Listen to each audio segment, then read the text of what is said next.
সিকিমের রিংচিংপংয়ে যে হোমস্টেতে আমরা রয়েছি তার জানালা দিয়ে এবং ব্যালকনি দিয়ে কাঞ্চনজঙ্ঘা ভিউটা দেখা যাচ্ছে। এত সুন্দর দেখা যাচ্ছে, আমি দেখাচ্ছি, একটু ধৈর্য ধরুন যারা দেখছেন ভিডিওটা।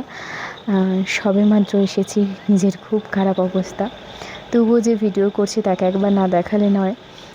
এই যে আমি ব্যালকনিতে এসে গেছি, এখান থেকে আমি কাঞ্চনজঙ্ঘা ভিউটা আমি দেখাবো। এত সুন্দর দেখা যাচ্ছে না, একবার দেখুন, চোখ জুড়িয়ে যাবে, মানে মন প্রাণ চোখ সব কিছু জুড়িয়ে যাবে। এটা দেখলাম মানে ঘুরতে আসাটা আমার সার্থক হলো। এত ভালো লেগেছে যে বলে বোঝাতে পারবো না।